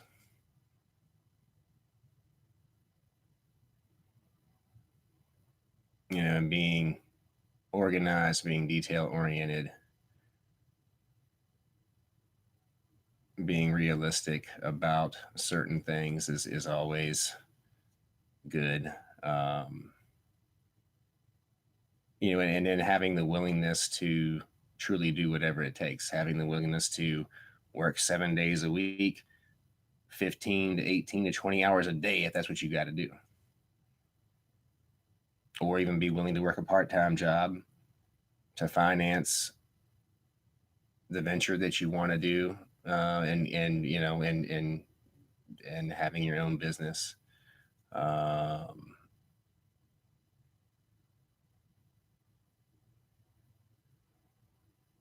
because really any magic that you do, most of it's going to bring you more opportunity. It's going to bring you the opportunity to perform and provide service relating to your business or through your business. But if you don't step up to the plate, if you're not prepared for the influx of business, then the magic could become something that buries you, then instead of like, uplifts you. Um, because that's, anybody that wants to stimulate a business magically is going to need to be prepared for the manifestation of that stimulation. That's always going to mean like you're going to get busier. You're going to get some new clients. You're going to get some new clients. They're going to have some big expectations.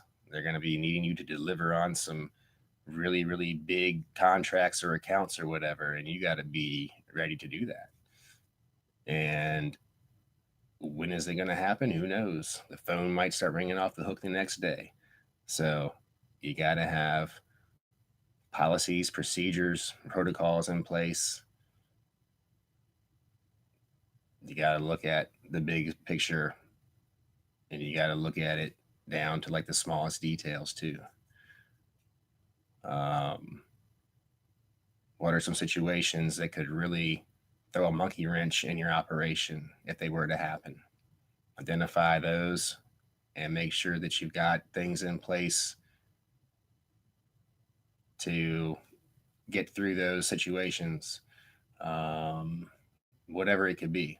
You just need to make sure that you're going to be ready, willing, and able to handle whatever comes your way, because like once the floodgates open, it's on, and you're going to be busy, and you can go through some major times of like major growth, make a lot of money, and really grow your business. But it's going to take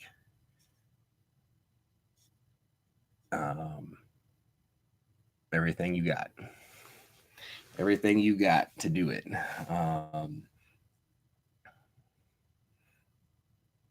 so just be ready for it. Just be ready for it, and be willing. Yeah, like I said, be willing to do whatever it takes.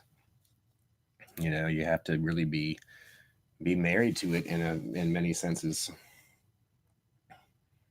and how you feel is not going to be allowed to be a factor in it. If you don't really feel like you have energy to go do this or that, or you don't feel like going and making these phone calls, or you don't feel like going and like to lunch with this person, or you don't feel like working late, like none of that's going to matter. That can't matter. Like how you feel cannot be a thing anymore.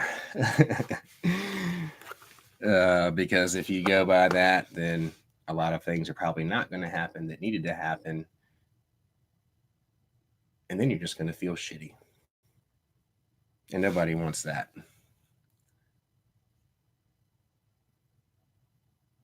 Yeah, hey, Naldo, I'm going to put my email right here for you. This is for you and for anybody else that wants it.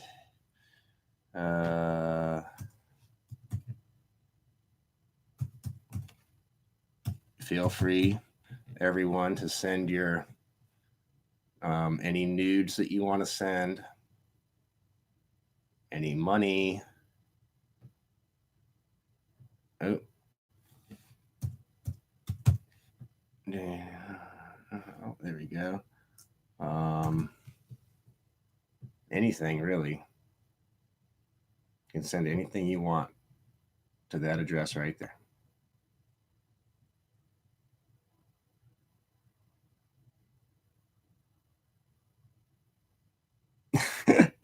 Nice. I like that one too, Milton. Instead of complete chaos, madness, just madness. Yeah, that sounds better. That sounds better too. I can probably deal with just plain madness better myself.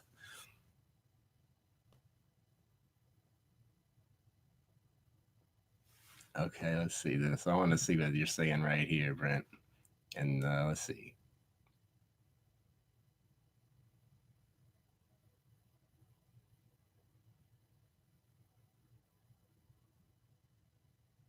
Yeah, you don't want those toxic people, that's for sure, Jennifer. But I try to keep in mind too that there will be toxic people that are put into your life that take on that adversarial role that are really a thorn in your side that you cannot fucking stand, that just very well may be one of the most important people of your life looking back on it. And you may actually love them to death once you have those realizations, if that is, if they did actually play an active role in promoting you to become a better version of yourself as a byproduct of the bullshit that they were putting into your life. Like, a lot of people are going to come into your life and really be a motherfucker. But because of that, and to overcome their bullshit, you had to become stronger, you had to become smarter, what have you. Without that, without them and their toxic shit, you may not have ever had a need to become bigger and better, smarter, what have you. Like, it's not a necessity,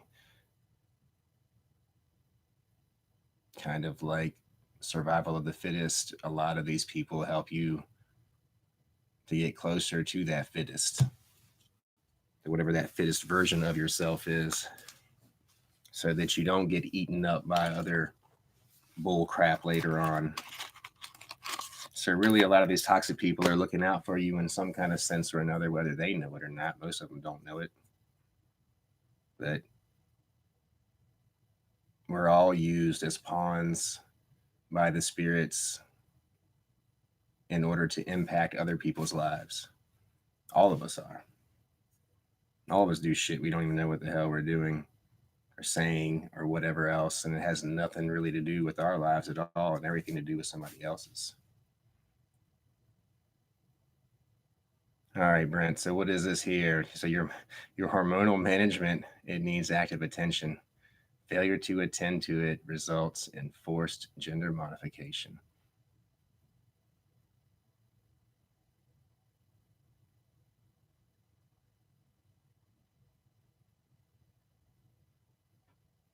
Well, then give it attention. You can give it all the attention you want, because I take it that it's something that's very important to you. And if it's that important to you, then it deserves the attention.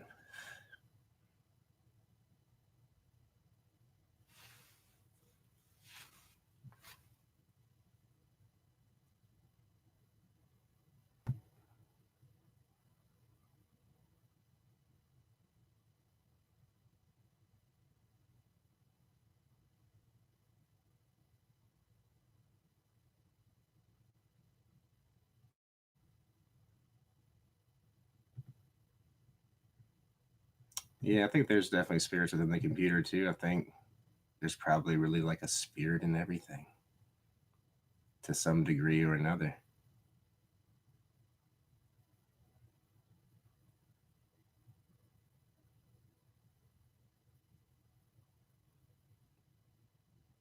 Yeah, you're right too there, Milton. Yeah, it is like, I think we're all influenced by other people and everything. Um, at least our subconscious mind is, and how that is going to manifest consciously within us and dictate something like inclination that we want to do this or that or whatever else, a lot of times we really don't know what the source of that is. And maybe we think that it's something that like we have thought that we just had, or something that maybe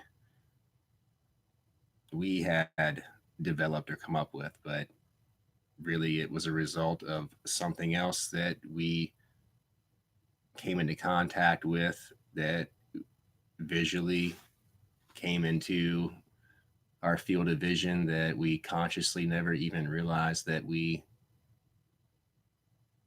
had seen. And that is going to have an effect for sure. Um,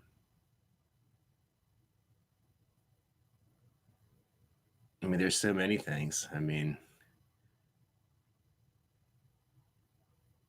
down to like the little tiniest little details of certain things, or the way certain people do certain things, or whatever.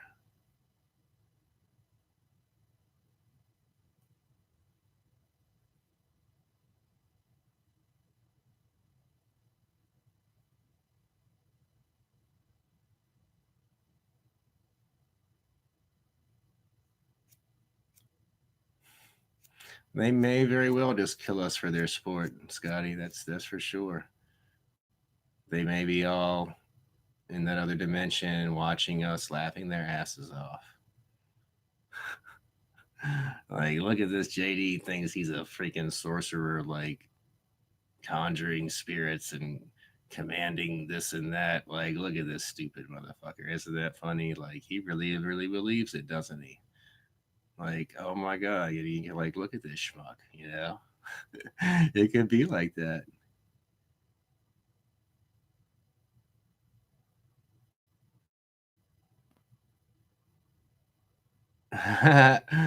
Nice. Nice one, Jennifer.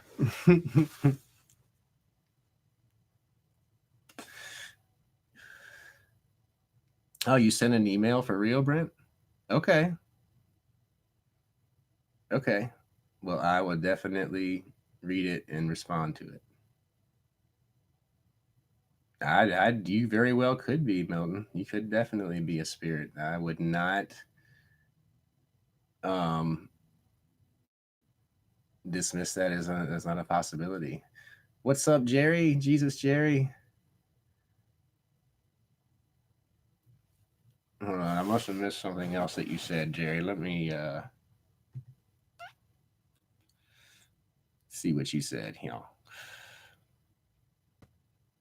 Okay, cool, Naldo. Email you tomorrow. That's cool. That's cool.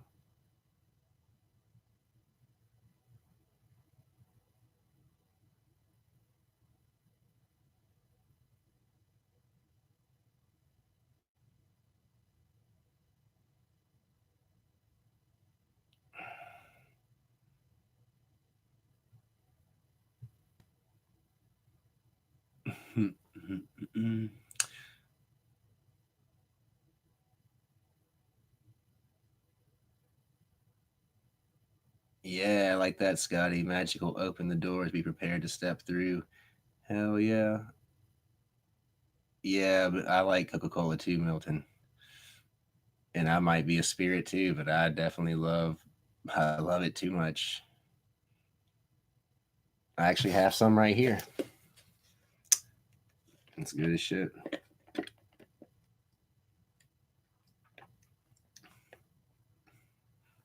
Mm, so good.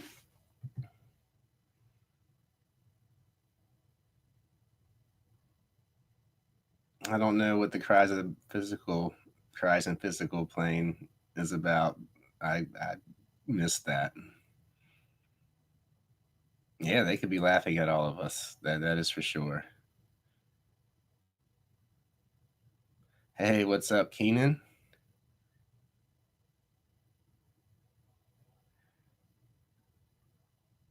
Uh, thanks, Happy Camper. You all inspire me as well, because if you didn't, I wouldn't I wouldn't be doing this. That's for sure. Um,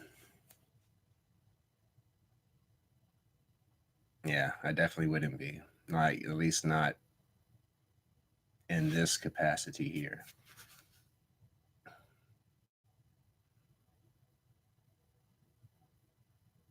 Yeah, it's very possible. And it's funny because like I say that all the time. Like it's very possible that I'm a spirit or something, and that my interaction with people in my quote unquote life is of a spiritual nature. But I think that I'm real and I'm physical just like they are, but maybe I'm just a little voice in their head.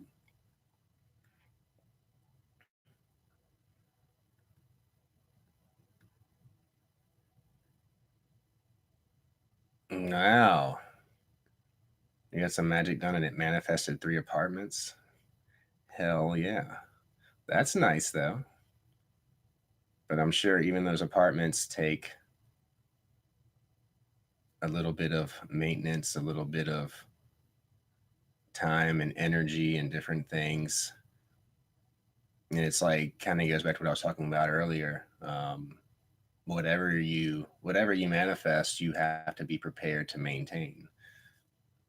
And it's kind of like the concept of easy come, easy go.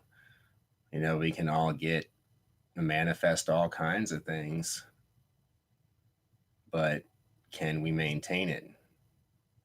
I can go on The Price is Right tomorrow and win both showcases. And maybe in those, there's two badass convertible cars or some shit. I got them. They're mine now, right? Fuck. I don't have the money to pay the taxes on the motherfuckers. Easy come, easy go. Like,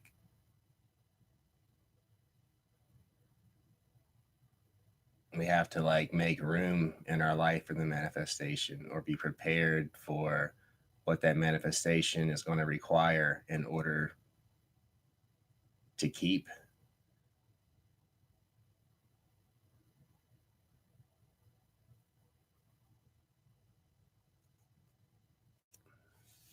I don't know.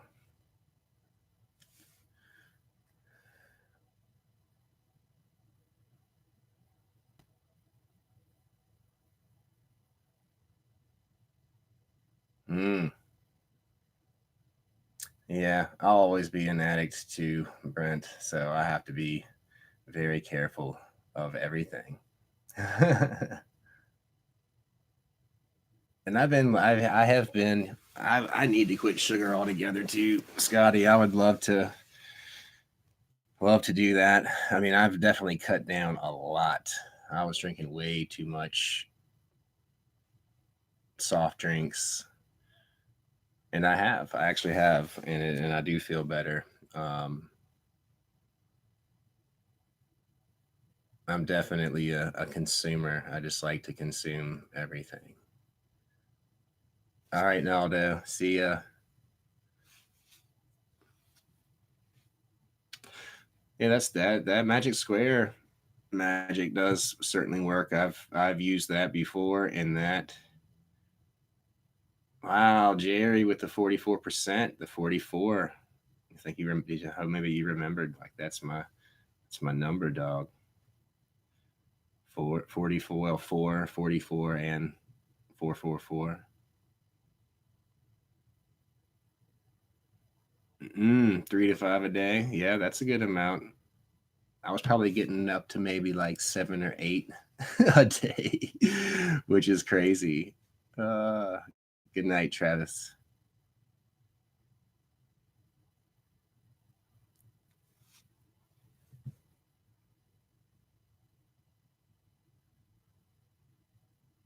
Yeah, I like some beer sometimes too. Did you? You took some mushrooms today. That's not grass. That's cool. I actually had some yesterday myself in the early afternoon. Yeah, it was pretty awesome.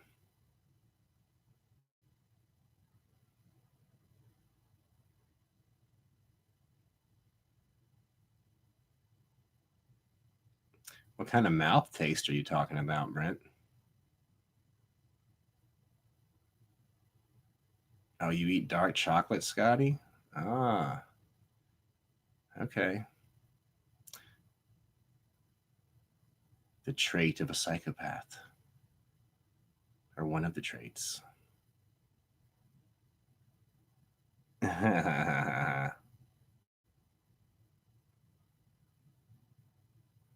So Keenan says, or asked, how am I doing and how do I feel on this magical journey thus far?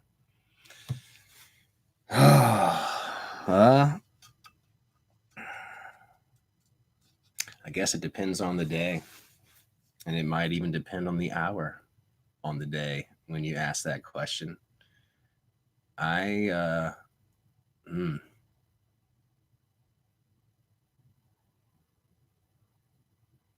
I guess to be honest with you, not that I wouldn't be, but to like be as straightforward and transparent as I could possibly be, I feel pretty fucking crazy, dude. I feel pretty insane, like insane, um, because my reality has been shattered so many times and warped and twisted, and I've had to make adjustments to really be able to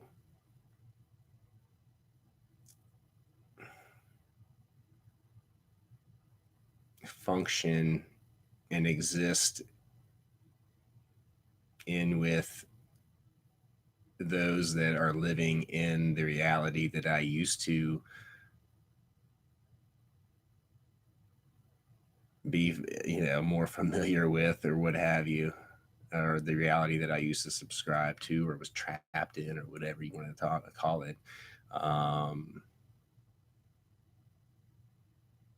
yeah, I feel pretty insane, man.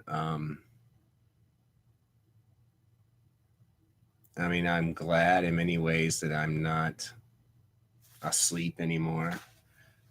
But then again, I kind of look back on it, in like a romantic way almost, and like it's like, wow, those times were maybe not so bad, and they felt safe and secure, even though they weren't. It's kind of like an ignorance is bliss type of deal. But of course, going back is not an option now. Um, it's not an option for most of you, or if not all of you. That if you're here, you know what you know. You've been exposed to enough to where you can say, like, yeah, I remember when. I remember when the world used to be like this and like that, and now it's like, what the fuck? um,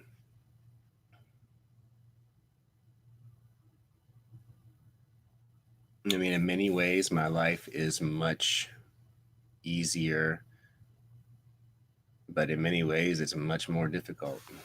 And that's something that I have to deal with every day, and I'll probably have to deal with it until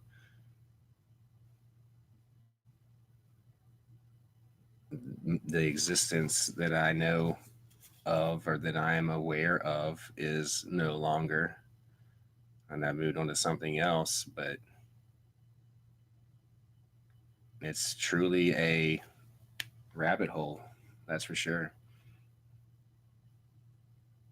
And the more you realize and understand and think that you come to the realization that you didn't have a clue.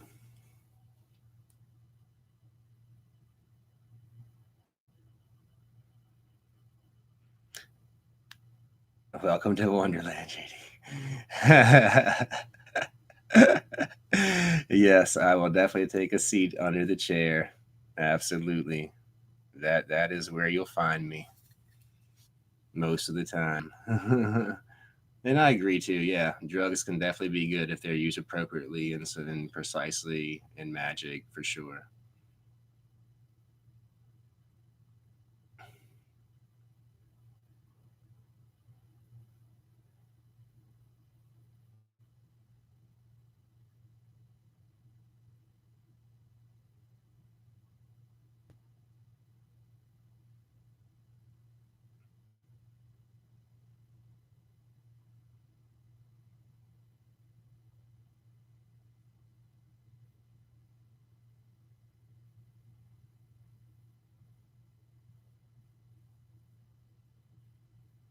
Yeah, yeah. I mean, I think like anything that we're doing to alter our minds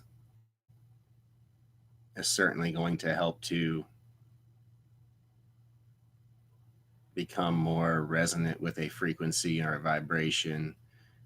It's going to help to be more open and not have as many like subconscious blocks and different things of that nature that are going to that may typically limit you a little bit. You kind of the more uninhibited that you become, the likelier chance you're going to have to experience things that may have been more difficult to experience otherwise. Um,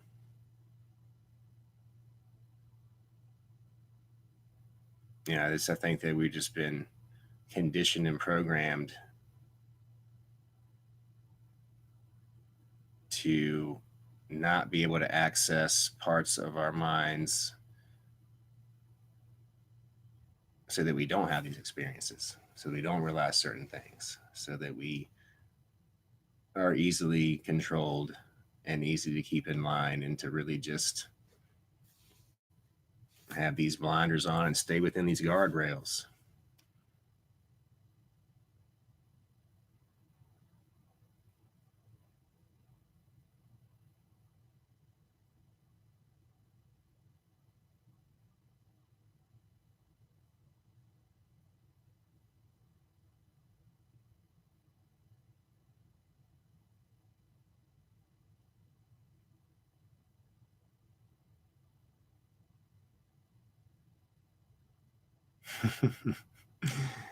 Yeah. Yeah, we've been conditioned to be all kinds of things, that's for sure. Oh, cool. That's awesome, Connor. Hell yeah. Hell yeah. Well, lovely people. It's 4:36 a.m. here on the East Coast, and I am going to go to sleep because I don't have a big day tomorrow. But just like it always does, god damn it, tomorrow is going to come. The sun will rise. I'll have a few minutes of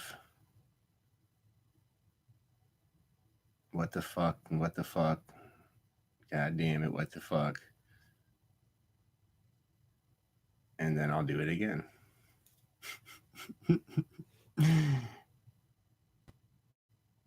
Yeah, let me know about that, Jerry. That Wendigo thing is crazy, man. Be careful.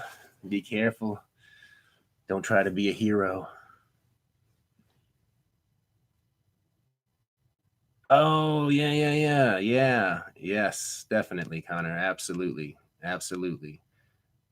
I think maybe you emailed me the other day, and I meant to email you back if that was you. If not, then there's someone else out there that is having the same intention there. But yeah, absolutely. Yep. Yep. Just email me and I'll get back to you and we'll discuss all of that and be happy to do it. Happy to do it. Yeah, Keenan. Hell yeah.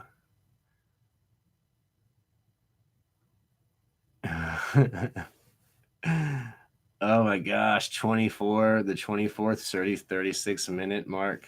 Oh,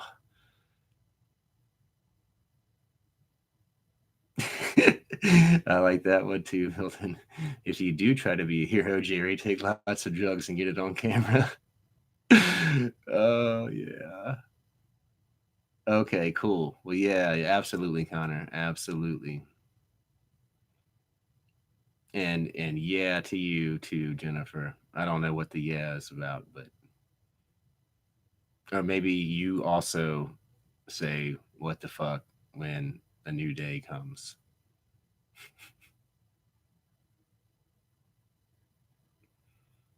Well, everybody be careful, be good.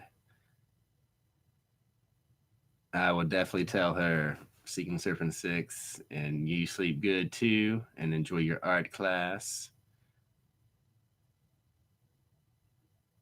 Ah, cool, man. Yeah, hell yeah. I definitely will. Awesome. Yeah, like this cord cutting rituals are freaking spot on. Yeah, yeah, yeah. I'll definitely let her know. Thank you. Yes, good night. Sleep tight. Don't let the bed bugs bite. If they do, hit them with the shoe. I know there's something after that, but I can't remember. Who knows? But 10-4, 1180, 2610, 2610. You know all about that one.